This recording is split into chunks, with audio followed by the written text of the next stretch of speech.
باپ ماں اور پوری فیملی اس خاندان سے مکر جائے گا, وہاں سے دور بھاگے گا.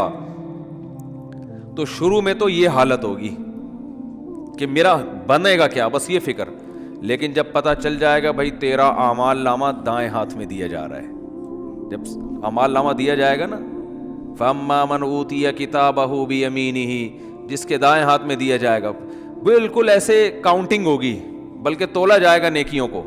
ہم سمجھتے ہیں, دیکھو ملحد لوگ جو خدا کا انکار کرنے والے, مذہب کا انکار کرنے والے کہتے ہیں ہم پیدا ہو کے مر گئے, ختم, ان ہی الا حیاتنا الدنیا. قرآن نے ان کی الفاظ کو بھی ذکر کیا ہے کہ ہماری دنیا کی زندگی ہے, نموت و نحیا, ہم مرتے ہیں پیدا ہوتے ہیں, وما یہلکنا الا الدہر. اور یہ جو موت اور زندگی ہے خدا کے ارادے سے نہیں ہے, یہ زمانے کے تصرفات ہیں. زمانہ ہے جو مارتا بھی ہے. ایک آدمی ٹرک کے نیچے آ کے مر گیا تو اس لیے تھوڑی اللہ نے مارا ہے, تو ٹرک کے نیچے آیا ہے نا, تو جو بھی چیز ٹرک کے نیچے آئے گی وہ تو مرے گی. وہ یہ بات کرتے ہیں. بہت مشکل ہے بھائی دیکھو ایگزامینیشن ہال میں اگر آپ بیٹھے ہوئے ہو تو ٹائم ختم ہوتا ہے, آپ کو کمرے سے باہر نکالا جاتا ہے, کیونکہ اب امتحان کا ٹائم کیا ہو گیا, ختم. ایک باقاعدہ ارادے کے تحت ایک کام ہوتا ہے نا, تو اس سے پتہ چلتا ہے یہ ایگزامینیشن ہال ہے, بعد میں رزلٹ اناؤنس ہوگا. لیکن آپ بیٹھے ہوئے ایک دم دھماکہ ہوا اور پوری ایگزامینیشن ہال کی دیواریں اڑ گئیں اور آپ دھڑ دھڑ جا کے باہر آ کے گرے, تو آپ کہو گے نکالا نہیں گیا, خود بخود نکلے ہم, کسی ارادے کے تحت نکالا نہیں گیا ہے. یہ تو ویسے ایک اتفاق ہو گیا کہ دھماکہ ہو گیا, چھتی غائب ہو گئی تو ہم نکل گئے, خود ہی میدان ہی بن گیا یہ. تو ملحد یہی دلیل, یہی بات کرتا ہے کہ یار یہ کوئی ارادے کے تحت تھوڑی ہمیں دنیا میں نہ لایا جاتا ہے ارادے کے ساتھ, اور نہ نکالا جاتا ہے. دنیا میں آنا بھی ایک اتفاقی حادثہ ہے, ایک سائنٹیفک حقیقت ہے, اور دنیا سے نکلنا بھی کیا ہے, ایک سائنٹیفک حقیقت ہے. کوئی جا رہا ہوتا ہے باہر, ٹرک والا آیا کچل کے چلا گیا, تو کوئی حساب کتاب نہیں ہوا, ٹرک نے کچل دیا تو مر گئے, ختم, اور مر کے مٹی ہو گئے, ختم. اب اس مٹی میں پودے اگاؤ, آپ اس کو کھاد کے طور پہ استعمال کرو, بس. تو یہ بات ہمیشہ سے ملحد لوگ کہا کرتے تھے, ان ہی الا حیاتنا الدنیا, یہ صرف ایک دنیا کی زندگی ہے, اس کے بعد کوئی زندگی دوبارہ نہیں ہے.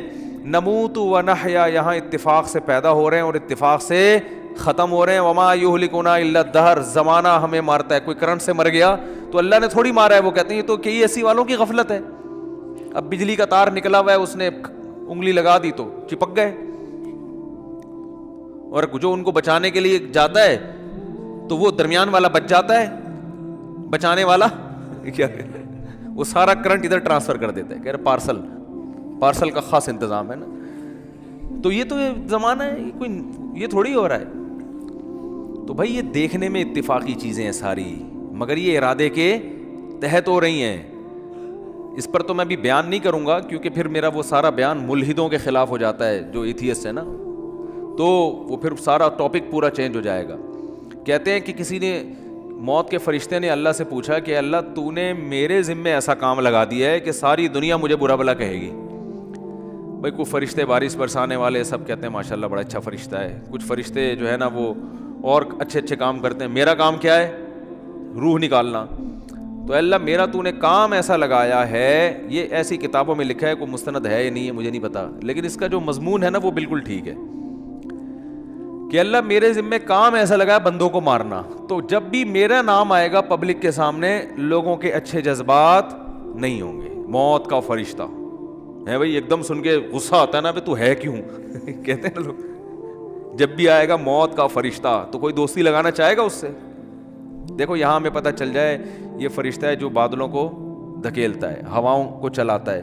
ہمیں پتہ چل جائے کوئی فرشتہ انسانی شکل میں آئے ہوئے, سب اس کو انوائٹ کریں گے, گلے ملیں گے, بھائی بڑا اچھا کام کرتے ہو یار تم. لیکن پتہ چل جائے یہاں موت کا فرشتہ بیٹھا ہوا ہے,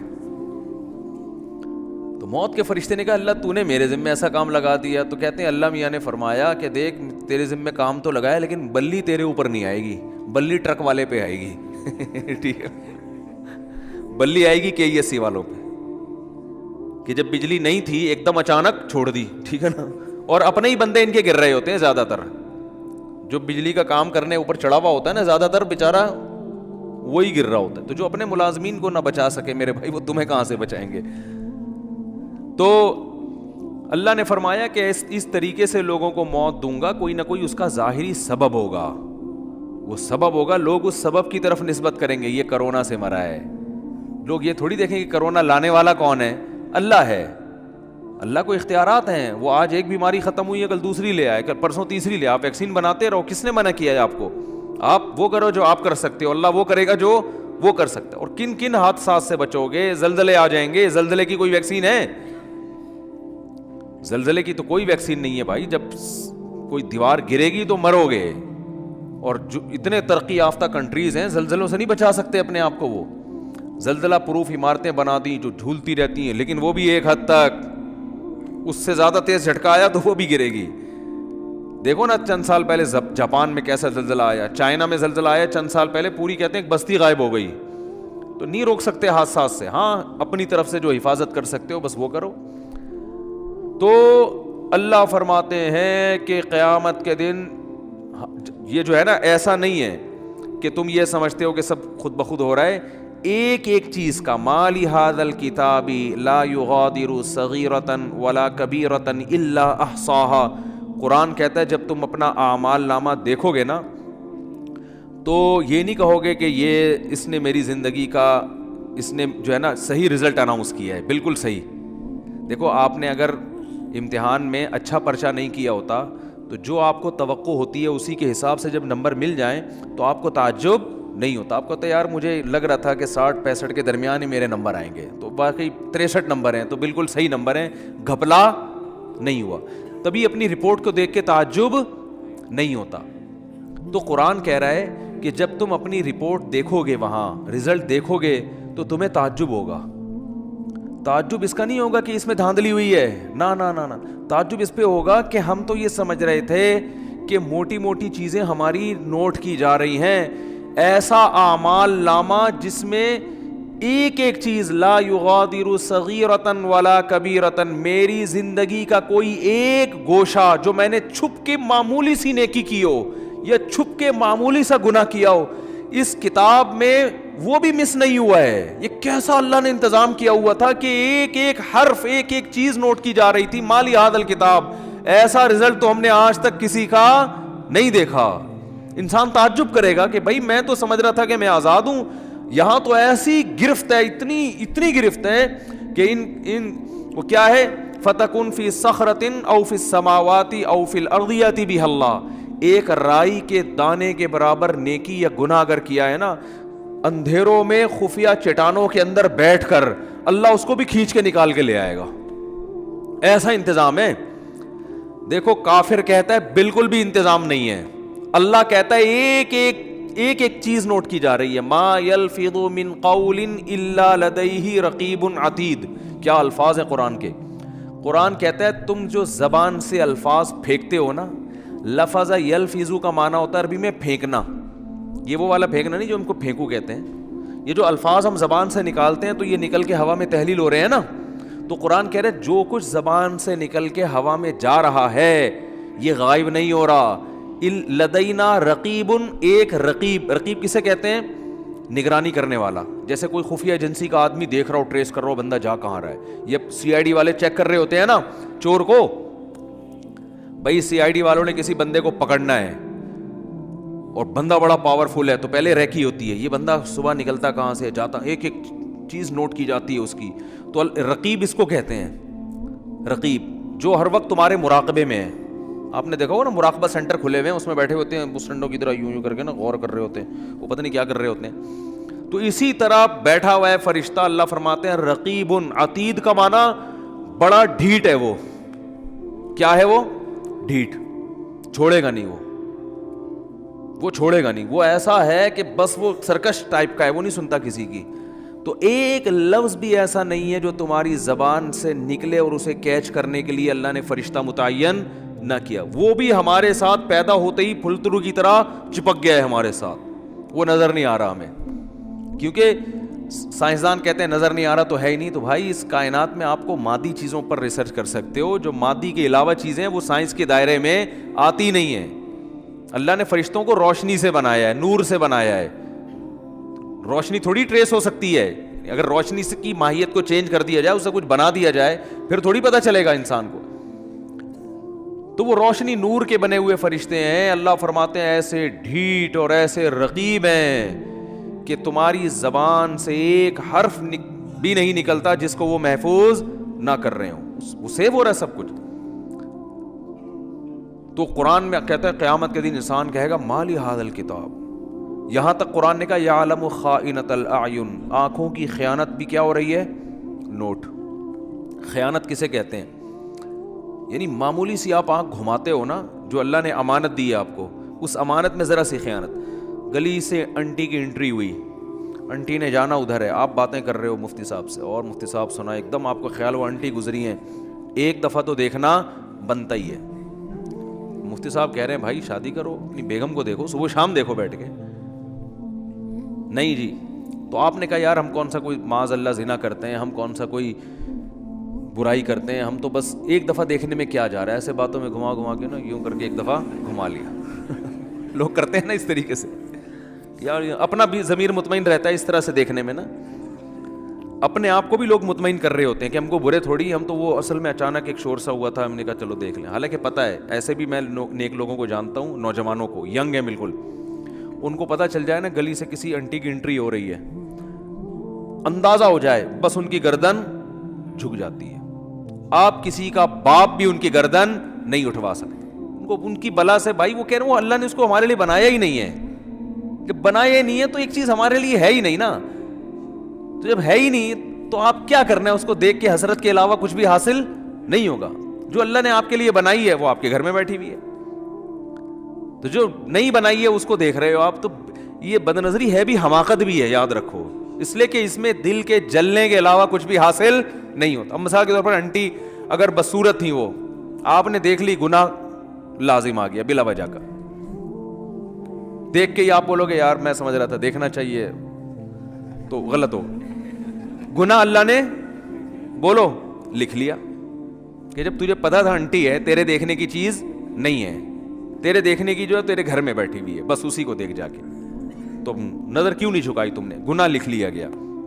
اور اگر دیکھ کے آپ کو اچھی لگی تو یہ تھوڑی کہ جو چیز آپ کو اچھی لگ رہی ہے آپ اس کے پیچھے پیچھے چلے جاؤ گھر تک, ملے گی تھوڑی, ایسے تھوڑی ملتی ہیں کس لوگوں کو انٹیاں, تو ملتی نہیں ہے, کچھ بھی نہیں ہوتا سوائے دل میں کیا پیدا ہوگی, ایک جلن, اور اپنی والی سے کے بارے میں ناشکری پیدا ہو جائے گی کہ یار یہ والی مل جاتی, وہ جو بیٹھی ہوئی ہے نا پھلترو کی طرح, جس کو مفتی صاحب نے کہا چپک گئی, واقعی پھلترو کی طرح ہی چپکی ہوئی ہے وہ, اس کو کسی طرح دائیں بائیں ہو جائے, وہ مر جائے, اللہ کرے, اس طرح ہوتا ہے. تو اللہ نے کیا فرمایا, یعلم خائنۃ الاعین, آنکھوں کی خیانت کو بھی وہ جانتا ہے, نوٹ کر رہا ہے. تو آپ نے ذرا سا نظر ہٹائے نا انٹی کو دیکھنے کے لیے, تو بس اللہ نے کیا کر لیا, فرشتوں کا اس کو نوٹ کر لو, یہ لکھو, یہ اس کا حساب بولو دینا پڑے گا کہ یہ آنکھیں اللہ نے دی تھیں, ان کو غلط استعمال کیوں کیا. ہاں اگر توبہ کر لیا آپ نے,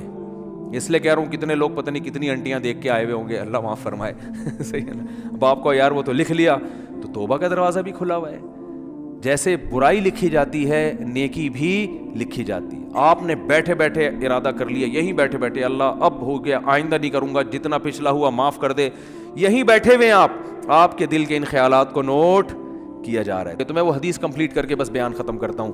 تو رسول اللہ صلی اللہ علیہ وسلم نے ارشاد فرمایا کہ جب قیامت کے دن جنتی جنت میں اور اہل جہنم جہنم میں چلے جائیں گے, اس سے پہلے تو نفسا نفسی کا عالم ہوگا نا, بس میں کسی طرح چلا جاؤں. جب چلے گئے نا جنت میں تو اب سکون مل گیا, دائیں ہاتھ میں اعمال نامہ سرٹیفکیٹ آ گیا, تو فوراً اپنے رشتہ داروں کی طرف بھاگے گا جن کو تھوڑی دیر پہلے کہہ رہا تھا میرے قریب مت آؤ.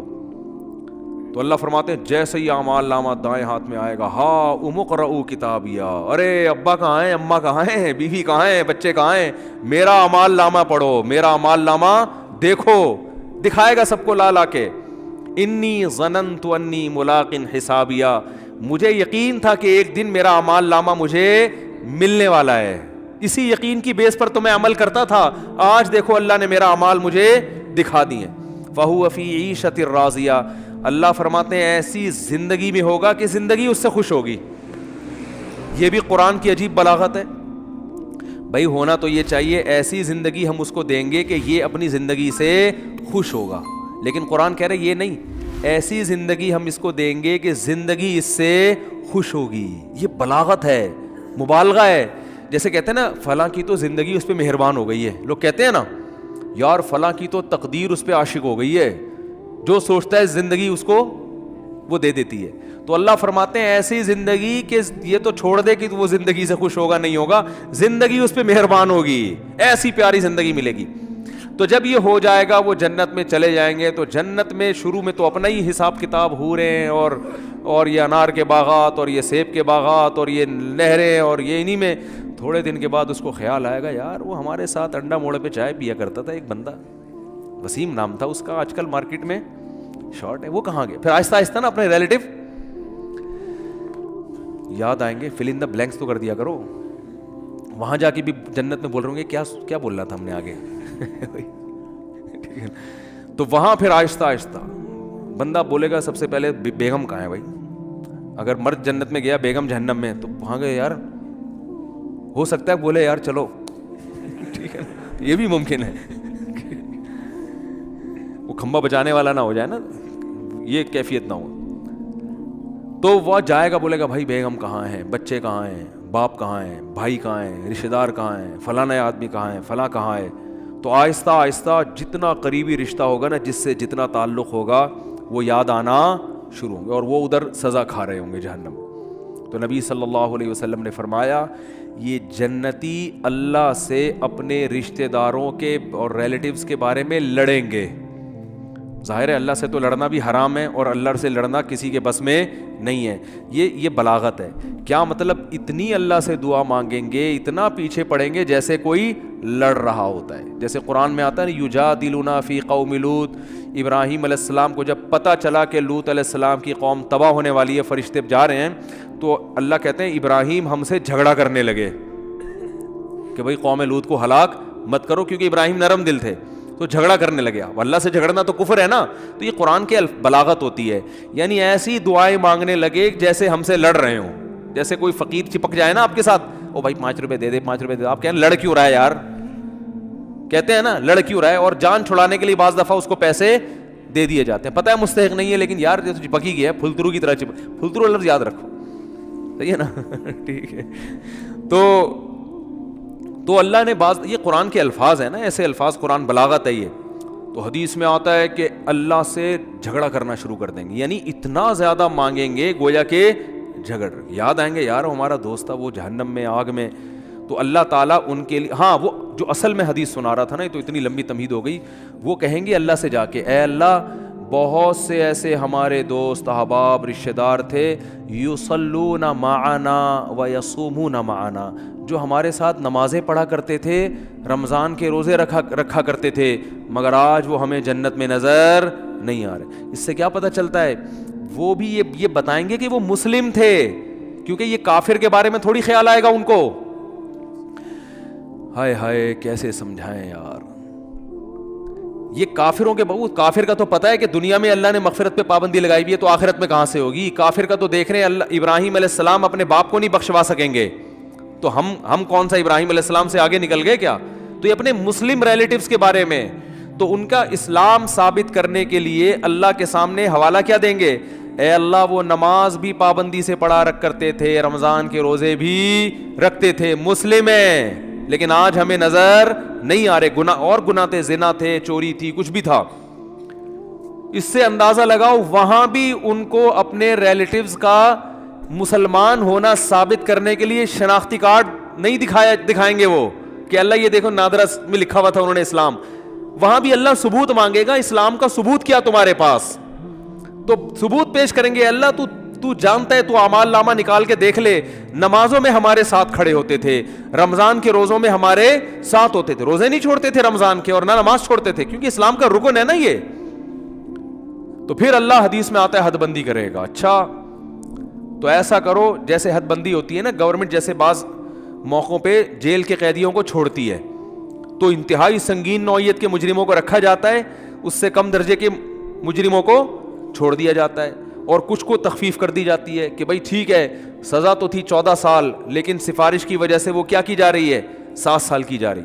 تو اللہ حد بندی کریں گے, کیونکہ کچھ ایسے نمازی ہوں گے چھوٹے موٹے گناہ تھے, کچھ چھوٹے تو گناہ کی وجہ پہ جہنم میں نہیں جاتا, یعنی کبیرہ جو دوسروں کی نسبت چھوٹے تھے, ایک آدھ دفعہ کبیرہ گناہ ہوا, توبہ نہیں کی, مر گئے, تو اللہ کہیں گے چلو ان کی سزا تو بنتی تھی, مگر میں تمہاری سفارش کی وجہ سے ان کو جہنم کی آگ سے نکال رہا ہوں. تو حدیث میں آتا ہے وہ نکال لیں گے, جنتی آرام سے بیٹھ جائیں گے, بھائی چلو نکل گئے, بھائی وسیم بھائی بھی آ گئے. وسیم بھائی بھی جنت میں بھی ہوں گے, ایسا نہیں ہے کہ وسیم کو آپ بولیں گے. تو میں جن وسیم کی بات کر رہا ہوں ان میں سے کوئی بھی میرا بیان اس وقت نہیں سن رہا. تو جنتی نکالنے کے بعد پھر کہیں گے, پھر تھوڑا عرصہ گزر جائے گا, پھر خیال آئے گا بھائی وہ تو اپنا دوست تھا یار, اس کو بھی تو نکالنا ہے بھائی. پھر حدیث میں آتا ہے نبی صلی اللہ علیہ وسلم فرماتے ہیں اللہ سے آ کے سفارش کریں گے. پھر حدیث کے ظاہری الفاظ یہی ہیں, اللہ سے کیا کہیں گے, ہمارے ساتھ نماز پڑھا کرتے تھے اور ہمارے ساتھ روزہ رکھا کرتے تھے. تو بے نمازی کا تو تذکرہ آ ہی نہیں رہا کہ جنت میں جائے گا. سمجھ میں آ رہی ہے بات؟ بے نمازی کا تو کہیں تذکرہ ہی نہیں آ رہا کہ بھئی اپنا اسلام تو ثابت کرو. تو حدیث میں آتا ہے کہ پھر اللہ تعالیٰ اور پھر حد بندی کریں گے اور پھر کہیں گے چلو بھائی, بے نمازی کا بھی آئے گا, بالکل اینڈ میں آئے گا وہ. یعنی یہ بھی یاد رکھیں گے اپنے نمازیوں کو کہ اللہ وہ تو مسلمان تھے, ہم ان کی گواہی دیتے ہیں اسلام کی. بالآخر یہ نکالتے نکالتے ختم. پھر نبی صلی اللہ علیہ وسلم نے فرمایا کہ نبی صلی اللہ علیہ وسلم سفارش کریں گے, کیونکہ آپ کے تو ریلیٹیو محدود ہیں نا, کسی کے 10 ہیں, کسی کے 15 ہیں, سب نکل گئے بھائی.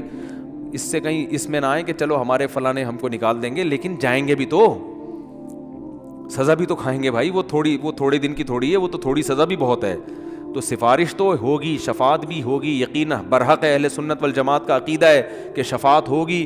جہنم میں جس کو جتنی سزا اس کی بنتی ہوگی نا, کافر کے علاوہ کسی کو بھی پوری سزا ملے گی نہیں. جیسے دنیا کا قانون ہوتا ہے نا, اتنے سال قید با مشقت, وہ ریٹرن میں کچھ اور ہوتا ہے, پریکٹیکلی کچھ اور ہوتا ہے. تو ریٹرن میں تو اللہ کے ہاں لکھا ہوا ہے کہ زانی اتنے سال جہنم میں جلے گا, قاتل اتنے سال جہنم میں جلے گا, فلاں اتنے سال, لیکن یہ ریٹرن میں اصل سزا وہی ہے. لیکن پریکٹیکلی کیا ہوگا کہ سفارشوں کی بیس پہ سزائیں کم ہوتی چلی جائیں گی. بھائی اس کے اتنے سال تھے اتنے کم ہو گئے, اتنے سال تھے اتنے کم ہو گئے. تو نبی صلی اللہ علیہ وسلم نے فرمایا, یہ بھی حدیث میں کمپلیٹ کر دیتا ہوں, اگرچہ یہ موضوع کا حصہ جتنا تھا وہ میں نے بیان کر دیا, لیکن بڑی دلچسپ حدیث ہے. آپ صلی اللہ علیہ وسلم نے فرمایا پھر نبی کا رشتہ امتیوں سے کس کا ہے؟ امتی ہونے کا. آپ صلی اللہ علیہ وسلم پھر اپنی امت کو نکالیں گے. وہ بھی اللہ حد بندی کرے گا کہ اتنے اس لیول کے لوگوں کو جن کے گناہ اس نوعیت کے تھے ان کو آپ کی سفارش سے نکالا جائے گا. یہاں تک کہ آپ صلی اللہ علیہ وسلم نے فرمایا کہ میں بھی سفارش ختم کر دوں گا, جتنے لوگوں کو نکالنا تھا. تو اللہ کہے گا کہ کوئی ہے مزید سفارش کرنے والا؟ آواز آئے گی بھئی اب کوئی بھی نہیں ہے. اللہ کیا پیارے الفاظ ہیں یار حدیث کے. اللہ فرمائیں گے هل يبقى الا الرحمن, جو رحمان ہے سب سے زیادہ رحم کرنے والا وہ تو ابھی باقی ہے. یعنی تمہیں اگر ترس آ رہا ہے, کوئی تمہارا ماموں ہے, کوئی تمہارا چاچا ہے, کوئی تمہارا باپ ہے, تم ان رشتوں کی بیس پر, اور نبی ترس کھا رہے ہیں کہ میری امت ہے, تو اللہ فرمائیں گے میں تو رحمان ہوں اور یہ میری مخلوق ہے. میں تو رحمان ہوں نا, تو رحمان کیسے چھوڑ دے گا؟ وہ اپنی مرضی سے نہیں نکالے گا. تو نبی صلی اللہ علیہ وسلم نے فرمایا کہ اللہ تعالیٰ اعلان کریں گے کہ جس نے آدم سے لے کے آخری انسان جو قیامت تک آئے گا نا, کوئی بھی ایسا انسان جس نے کبھی کوئی نیکی نہ کی ہو, کچھ بھی اس کے اعمال میں خیر, صرف میری توحید پر ایمان رکھتا تھا, وہ صرف میری مانتا تھا میرا کوئی خدا ہے اور کیا ہے اکیلا, بس اتنا اقرار کیا اس زبان سے, صرف دل میں مانتا تو فرعون بھی تھا, فرعون بھی مانتا تھا کہ ایک خدا ہے, زبان سے اقرار کیا اور پوری زندگی میں ایک دفعہ. من کان فی قلبہ مثقال حبۃ من خردل من ایمان, ایمان کا ایک معمولی سا رائے کی دانے کے برابر ذرہ بھی ہو اور اس ذرے کی وجہ سے کبھی زندگی میں خیر نہ کی ہو, ساری زندگی اس کی بدعمالیوں سے بھری ہوئی ہے لیکن ایک نیکی ہے, تو اس کو بھی نکال کے لے آؤ. تو حدیث میں آتا ہے اتنے خلقت نکلے گی نا, بڑے بڑے دنیا میں بدماش پیدا ہوئے ہیں بھائی, ساری زندگی قتل و غارت میں گزری, ساری زندگی برائیوں میں گزری. ہاں, اور یہ بھی آتا ہے حدیث میں کہ یہ اللہ اس وقت کریں گے یہ کام, ایک تو اللہ کہیں گے هل يبقى الا الرحمن, کہ رحمان باقی ہے. دوسرا اس وقت کہ جو کافر ہے نا وہ اہل ایمان کو تانا دے گا کہ یار ہم بھی برے تھے تم بھی برے, صحیح ہے نا, ہم غیر مسلم تھے اور تم اپنے آپ کو کیا کہتے تھے, تم ایک خدا کو مانتے تھے, تو تمہارے ایمان نے تمہیں کوئی فائدہ نہیں پہنچایا. ہمیں تم دنیا میں کہتے تھے اسلام قبول کرو, ایمان لے کر آؤ, تو بھائی انجام تو تمہارا بھی وہی ہے جو ہمارا ہے. تو قرآن کے حدیث میں آتا ہے اللہ تعالیٰ اس وقت جس کے دل میں بھی رائی کے دانے کے برابر بھی ایمان ہوگا نا, اللہ کہے گا میں اپنے ماننے والوں کو نہ ماننے والوں کے ساتھ نہیں رکھ سکتا. یہ غیرت کا مسئلہ ہے. تبھی لوگ کہتے ہیں نا غیر مسلم اتنے نیک اچھے اچھے اعمال کر رہے ہوتے ہیں, وہ جہنم میں کیوں جائیں گے؟ او بھائی غیرت کا مسئلہ ہوتا ہے. آپ کی فرض کرو 2 بیویاں ہیں, ایک بہت خدمت گزار ہے لیکن وہ کہتی ہے کہ بھائی میں آپ کی بیوی بھی ہوں, اور وہ جو فلاں جو ہے نا سبکتگین, ایسا نام نہ لو کہ وسیم ستار کو غصہ آ جائے نا, بہت مشکل سا نام کوئی بتاؤ, سبکتگین بھی نام ہوتا ہے نا کیونکہ یہ غیرت والا مثال ہے. سبکتگین نہیں بھائی, کچھ بھی بتا لو یار ہیں. ابے کوئی ایسا مشکل سا نام بتاؤ دنیا میں کسی کا ہوتا ہی نہیں ہے. ABCD صحیح ہے نا.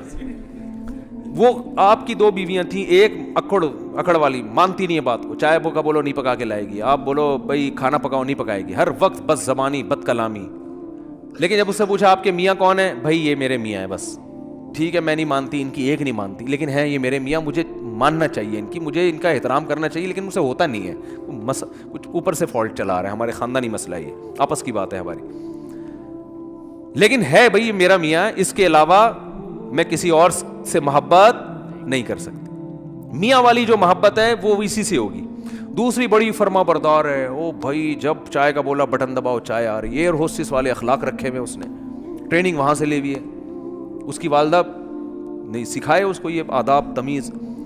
لیکن وہ آفس میں بھی آپ کے کسی دوست سے بھی اس کے سلام دعا بہت اچھی ہنس ہنس کے بات کرتی ہے.